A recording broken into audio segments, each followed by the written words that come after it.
بسم اللہ الرحمن الرحیم۔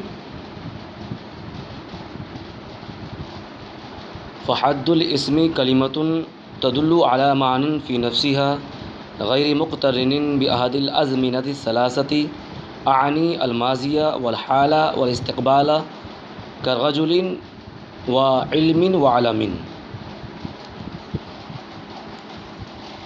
اسم کی تعریف بیان کر رہے ہیں کہ اسم وہ کلمہ ہے جو دلالت کرتا ہے معنی فی نفسہا پر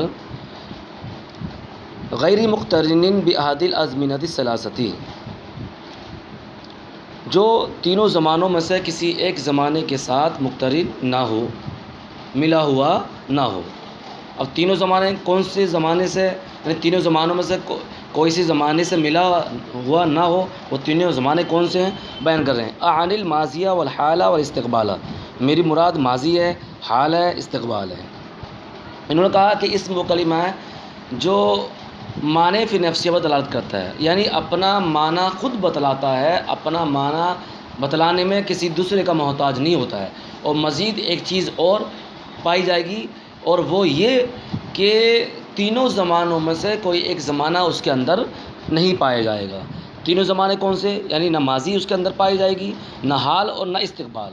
مثال دی ہے مصنف علیہ الرحمٰن نے یہاں پر رجل، رجل کا معنی ہے آدمی۔ تو اب رجل کا معنی آدمی ہے، تو آدمی جو معنی ہے اس کے اندر کوئی زمانہ نہیں ہے، نہ ماضی ہے، نہ حال ہے، نہ استقبال ہے۔ اور آدمی لفظ رجل سے جو ہمیں آدمی کا معنی مل رہا ہے، تو اس کو ہم رجل کو کسی دوسرے کے ساتھ نہیں ملا رہے ہیں کہ ملانے کی وجہ سے کیا ہے، رجل اپنا معنی آدمی کا دے رہا نہیں، بلکہ یہ مستقل بالمفہوم ہے، اپنا معنی خود دے رہا ہے، اپنا معنی دینے میں کسی دوسرے کا محتاج نہیں ہے۔ اب یہاں پر ہم ایک اعتراض کر سکتے ہیں، اعتراض یہ کہ مصنف علیہ الرحمٰن نے اسم کو یہاں پر 3 جگہ بیان کر دیا، کیونکہ کلمے کی تعریف کی، کلمے کی تعریف کرنے کے بعد اس کی قسمیں بیان کی، اور قسموں میں اسم کو بیان کیا، پھر دلیل حصر بیان کی، دلیل حصر میں اسم کو بیان کیا، پھر مستقل طور پر اسم کو دوبارہ بیان کر دیا، یعنی تیسری بار ذکر کر دیا۔ تو مصنف علیہ الرحمٰن نے ایسا کیوں کیا؟ اس 3 بار ذکر کرنے سے ان کا اشارہ کس طرف جا رہا ہے؟ تو غور کرنے سے معلوم ہوا کہ مصنف علیہ الرحمٰن کا اشارہ اس بات کی طرف جا رہا ہے کہ صاحب طالب علم کے ذہن کے 3 درجے ہوتے ہیں، اعلیٰ، اوسط اور ادنیٰ۔ قسموں میں اسم کو بیان کیا، یعنی کوڈ ورڈ کی شکل میں بیان کیا، تاکہ اعلیٰ ذہن کا بچہ جو ہوتا ہے وہ سمجھ جائے، کیونکہ اعلیٰ ذہن کا جو بچہ ہوتا ہے وہ کوڈ ورڈ سے ہی سمجھ جاتا ہے۔ دوسری بات، مصنف علیہ الرحمٰن نے دلیل حصر میں بیان کیا اسم کو، تو وہ دلیل حصر میں بیان کرنے کا مقصد یہ ہے کہ جو اوسط درجے کا طالب علم ہوتا ہے وہ دلیل حصر سے سمجھ جائے، اگر کوڈ ورڈ یعنی کلمے کی قسموں میں جو اسم کو بیان کیا ہے اگر اس سے نہیں سمجھا ہے تو۔ پھر مستقل طور پر ادنیٰ ذہن کا اعتبار کرتے ہوئے، ادنیٰ ذہن کے بچے کا اعتبار کرتے ہوئے مستقل طور پر مصنف علیہ الرحمٰن نے تیسری جگہ میں اسم کی تعریف بیان کر دی۔ اگر وہ کوڈ ورڈ سے نہ سمجھا ہو، دلیل حصر سے نہ سمجھا ہو، تو اب اس تعریف سے سمجھ لے۔ اس وجہ سے مصنف علیہ الرحمٰن نے تیسری جگہ اسم کی تعریف کو بیان کیا۔ اب ترکیبی اعتبار سے ایک چیز ہمارے سامنے یہ آ رہی ہے کہ فحد الاسم جو ہے، یعنی حد پر جو فا ہے، یہ فا کون سا ہے، کیوں لایا گیا ہے؟ تو اس کا جواب یہ ہے کہ فا یہاں پر جو ہے فا فصیحہ ہے، جو شرط محذوف پر دلالت کرتا ہے۔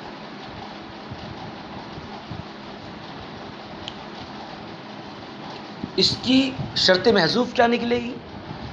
شرط محذوف ہے اذا بینا دلیل حصری، یعنی جب ہم نے دلیل حصر کو بیان کر دیا، فحد الاسمی، تو اسم کی تعریف یہ ہے، بیان کر رہے ہیں، اسم کی تعریف بھی بیان کر دی۔ یہاں پر یہ اعتراض تھا، وہ بیان کر دیا۔ اب نیچے اس کی علامتیں بیان کر رہے ہیں۔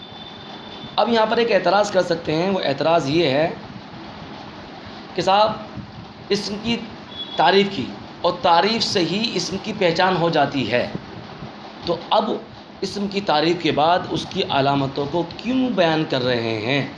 اس کی علامت بیان کرنے کی کیا ضرورت پڑی ہے؟ کیونکہ اسم کی جو پہچان ہو جاتی ہے وہ تعریف سے ہو جاتی ہے، اب اسم کی علامتوں کو بیان کیوں کیا؟ تو اس کا جواب یہ دے سکتے ہیں کہ صاحب ہر چیز جو خارج میں موجود ہوتی ہے تو اس موجود کی، اس کے وجود کی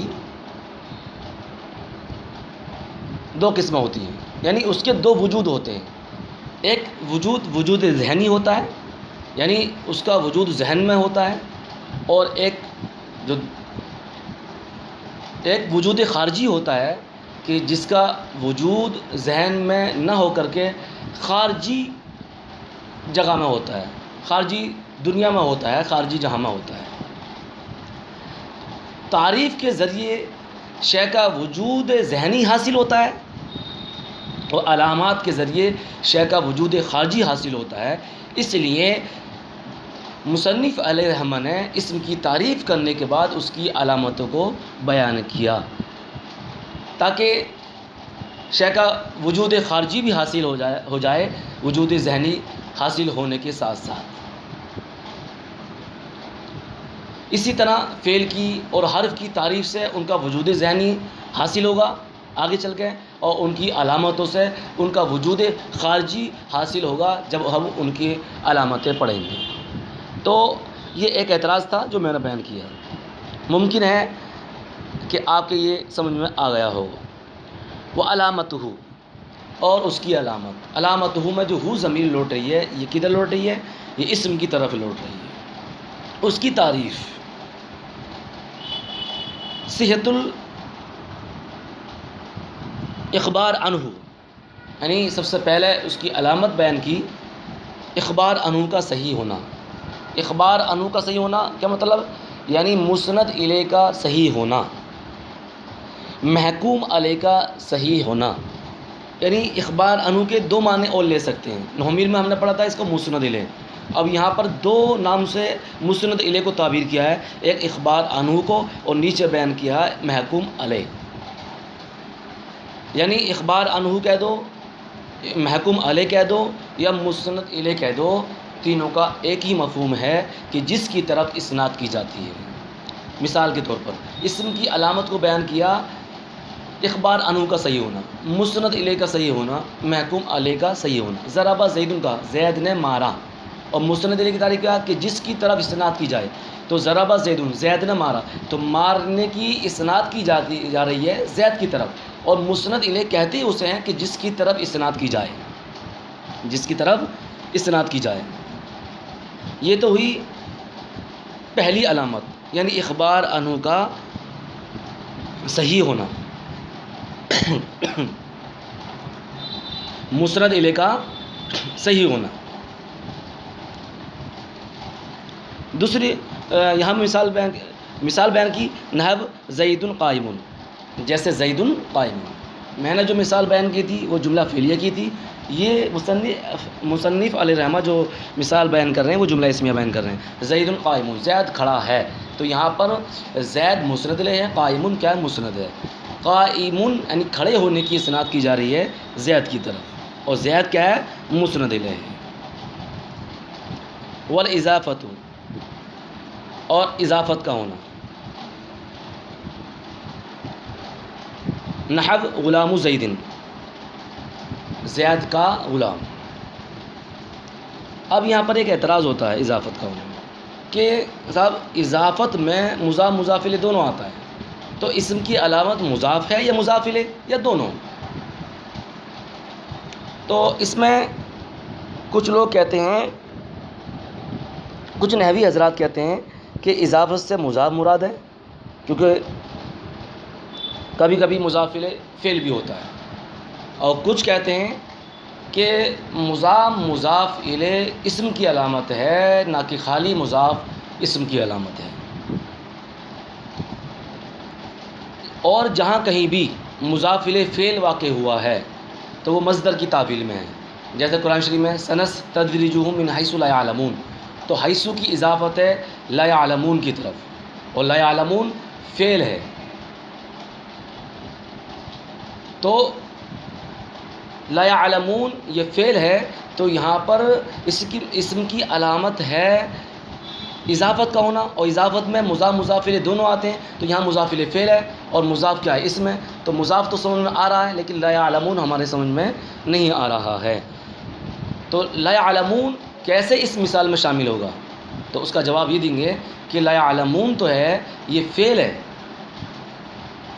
اور فعل مسند الیہ نہیں ہوتا ہے، تو مسند الیہ بنانے کے لیے اسم کی علامت میں شامل کرنے کے لیے ہم لا یعلمون کو مصدر کی تعویل میں کریں گے.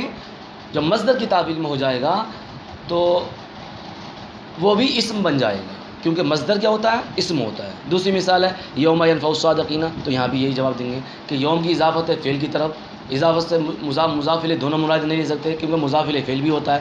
تو اس کا جواب یہ دیں گے کہ صاحب مضاف الیہ جہاں کہیں بھی فعل ہوتا ہے تو وہ مصدر کی تعویل میں ہوتا، اور یہاں پہ بھی مصدر کی تعویل میں ہے، یعنی یوم ینفع الصادقین یہ مصدر کی تعویل میں ہے، یوم نفع الصادقین، تو مصدر اسم ہوتا ہے، تو مضاف الیہ دونوں اسم کی علامت ہے، نہ کہ صرف مضاف اسم کی علامت ہے. دخول لام التعریف، لام تعریف کا داخل ہونا، ودخول لام التعریف، اور لام تعریف کا داخل ہونا، لام تعریف کا داخل ہونا، کالرجلی جیسے کہ الرجل، یعنی لام تعریف الرجل پہ الف لام تعریف کا داخل ہے، اور الف لام تعریف کا یہ اسم کی علامت ہے.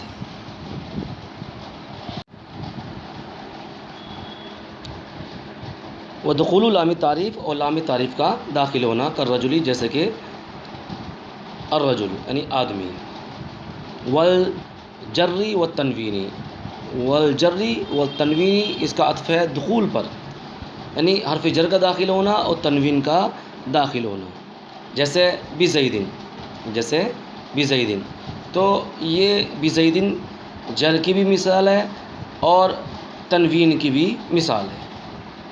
اب یہ ہم نے علامتیں پڑھی، نمبر 1 اخبار عنہ کا صحیح ہونا، اضافت کا ہونا، لام تعریف کا داخل ہونا، حرف جر کا داخل ہونا اور تنوین کا داخل ہونا.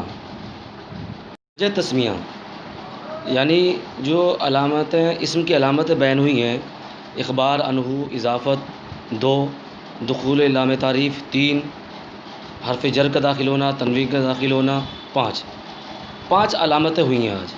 اور اب ان کی وجہ تسمیہ پڑھتے ہیں کہ ان 5 کی وجہ تسمیہ کیا ہے، یعنی یہ اسم کے ساتھ کیوں ہیں، اسم کی علامتیں کس وجہ سے ہیں یہ. تو مسند الیہ اسم کی علامت اس لیے ہیں کہ جب ہم نے مسند الیہ اسم کو بنا دیا تو فعل کو نہیں بنا سکتے، کیونکہ فعل کو ہم نے مسند بھی بنا دیا، یعنی اخبار بھی بنا دیا، اور اگر ہم فعل کو مسند الیہ بنا دیں تو خلاف وضع لازم آئے گا، یعنی ایک مسند بھی کا مسند الیہ ہونا لازم آئے گا، اور فعل کو مسند الیہ بنا نہیں سکتے کیونکہ فعل اپنا معنی دینے میں خود دوسرے کا محتاج ہوتا ہے، یعنی وہ نہ اخبار بھی ہوتا ہے اور نہ اخبار عنہ ہوتا ہے، یعنی نہ مسند الیہ ہوتا نہ مسند بھی ہوتا ہے. تو اس وجہ سے ہم نے اسم کو مسند الیہ قرار دیا، مسند الیہ کو اسم کی علامت قرار دیا، فعل کو علامت قرار نہیں دیا. اگر فعل کو مسند الیہ ہونا قرار دے دیتے تو ایک فعل کا مسند الیہ ہونا لازم آتا. والاضافت، اضافت کو اسم کا خاصہ کیوں بنایا؟ تو اضافت کو اسم کا خاصہ اس لیے بنایا کہ وہ اضافت تعریف کا فائدہ دیتے ہیں، اضافت تعریف کا فائدہ دیتی ہے. اب تعریف 2 طریقے سے ہوتی ہے، یعنی نکرہ کو معرفہ کر دینا، یا نکرہ کو معرفہ تو نہیں لیکن تخصیص کا معنی پیدا کر دینا. تعریف کا فائدہ کب ہوگا؟ اضافت تعریف کا فائدہ کب دے گی اور تخصیص کا فائدہ کب دے گی؟ تعریف کا فائدہ اس وقت دیتی ہے جب معرفہ کی نکرہ کی اضافت معرفہ کی طرف ہو. جیسے غلام زیدن، تو غلام کی اضافت زید کی طرف ہے، اور زید کیا ہے؟ معرفہ کے اقسام میں سے ہے، یعنی علم ہے. تو غلام کی اضافت زید کی طرف ہوگی جو علم ہے. تو یہ نکرہ یعنی غلام جو نکرہ تھا، اس اضافت کی وجہ سے جو معرفہ کی طرف ہوئی ہے، اس اضافت کی وجہ سے یہ نکرہ معرفہ ہو گیا، یعنی تعریف کا فائدہ دیا کس نے؟ اضافت نے. اور دوسرا جو فائدہ دیتی ہے وہ دیتی ہے اضافت تخصیص کا. تخصیص کا فائدہ اس وقت دیتی ہے جب نکرہ کی اضافت نکرہ کی طرف ہو. جیسے غلام رجلین، تو یہاں نکرہ کی اضافت نکرہ کی طرف ہے. نکرہ کی اضافت نکرہ کر دینے سے نکرہ ہی رہتا ہے، لیکن تھوڑی تخصیص ہو جاتی ہے کہ وہ کسی مرد کا غلام ہے، کسی عورت کا غلام نہیں ہے. تو اضافت تعریف کا فائدہ دیتی ہے اور تخصیص کا فائدہ دیتی ہے. اور تعریف و تخصیص یہ اسم میں پائی جاتی ہے، اسم کے ساتھ خاص ہوتی ہے، فعل کے ساتھ خاص نہیں ہوتی ہے. اس وجہ سے اس اضافت کو اسم کا خاصہ قرار دیا. دخول لام تعریف، لام تعریف کا داخل ہونا. لام تعریف کو اسم کا خاصہ بنایا. اور خاصہ آپ جانتے ہیں، خاصہ اسے بولتے ہیں کہ الخاصۃ ما توجد فی شیء ولا توجد فی غیرہ، کہ خاصہ وہ ہوتا ہے جو ایک چیز میں پائے جائے تو وہ دوسری چیز میں نہ پائے جائے. یعنی ایک علامت جب ایک چیز میں پائی جائے گی تو وہی علامت دوسری چیز میں نہیں پائی جائے گی. تو اضافت یہ اسم ہی کے اندر پائی جائے گی. مسند الیہ ہونا یہ اسم ہی کے ساتھ پایا جائے گا.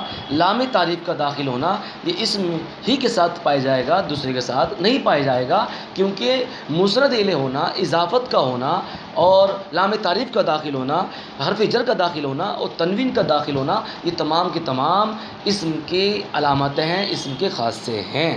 جب اسم خاصے ہیں اور خاصے کی تعریف آپ نے پڑھ لی ہے کہ خاصہ وہ ہے جو ایک چیز میں پائی جائے تو وہ دوسری چیز میں نہ پایا جائے.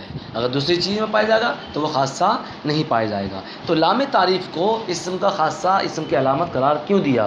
تو وہ اس لیے کہ لام تعریف بھی تعریف کا فائدہ دیتی ہے، اور تعریف اور تخصیص یہ اضافتی ہی کے ساتھ خاص ہوتی ہے، کسی فعل اور حرف کے ساتھ خاص نہیں ہوتی ہے. اب لام تعریف اصل میں کیا تھا وہ الگ بات ہے، اس کو ہم بیان نہیں کریں گے، وہ کافیہ انشاءاللہ کافیہ میں بیان کریں گے. اب چوتھی علامت ہے اسم کی حرف جر کا داخل ہونا. حرف جر کا داخل ہونا. جر کو اسم کا خاصہ قرار کیوں دیا؟ تو جر کو اسم کا خاصہ اس لیے قرار دیا کیونکہ جر کا معنی آتا کھینچنے کے، اور یہ اسم فعل کے معنی کو کھینچ کر اسم کی طرف لے جاتا ہے. ضرب زید مررت بزید، میں زید کے پاس سے گزرا. تو گزرنے کو با حرف جر تو ہے، یہ زید سے فعل کا معنی یعنی جو گزرنے کا معنی تھا وہ اسم تک یعنی زید تک لے گیا. تو جر کا معنی تھا کھینچنا، اور حرف جر کو اسم خاصہ اس لیے قرار دیا کیونکہ یہ فعل کے معنی کو کھینچ کر اسم تک لے جاتا ہے. وہ تنوین اور تنوین کا داخل ہونا. تنوین کو اسم کا خاصہ اس لیے قرار دیا کیونکہ تنوین کی اعتراض ہوتا ہے کہ صاحب تنوین کی 5 قسمیں ہیں: تنوین تمکن، تنوین تنقید، تنوین عوض، تنوین مقابلہ اور تنوین ترنم، جیسے کہ آپ نے نحو میر میں پڑھ لی ہے. تو تنوین کی 5 قسمیں، اور ایک تنوین کی قسموں میں سے ایک قسم آتی ہے تنوین ترنم. وہ فعل پہ بھی آتی ہے اور حرف پہ بھی آتی ہے، اسم پہ بھی آتی ہے. اور آپ نے ابھی کہا ہے کہ صاحب کہ خاصہ اسے بولتے ہیں جو ایک چیز میں پایا جائے تو وہ دوسری چیز میں نہ پایا جائے. جب تنوین کو اسم کا خاصہ قرار دے دیا تو تنوین فعل پہ کیوں آتی ہے؟ جب فعل پر آتی ہے تو اسم کا خاصہ نہیں بننا چاہیے، حالانکہ اسم کا خاصہ قرار دیا. تو بتایا کہ تنوین کی 5 قسمیں ہیں: تنوین تمکن، تنوین تنقید، تنوین عوض، تنقید مقابلہ اور تنوین ترنم. تو 5 قسمیں ہیں. 5 قسموں میں سے 4 قسموں میں اسم کے ساتھ آتی ہے، اور ایک قسم ایسی ہے جو فعل کے ساتھ آ جاتی ہے، تنوین ترنم۔ تو قاعدہ یہ ہے کہ حکم اکثر پر لگتا ہے، تو اکثر کا اعتبار کرتے ہوئے تنوین کو اسم کا خاصہ قرار دے دیا، فعل کا خاصہ اور حرف کا خاصہ قرار نہیں دیا۔ انشاءاللہ کل سبق میں تثنیہ، جمع، نعت اور تصغیر جو اسم کی علامتیں نیچے آ رہی ہیں اس کو بیان کریں گے اور وجہ تسمیہ بیان کریں گے انشاءاللہ تبارک و تعالی۔ صدق اللہ العظیم۔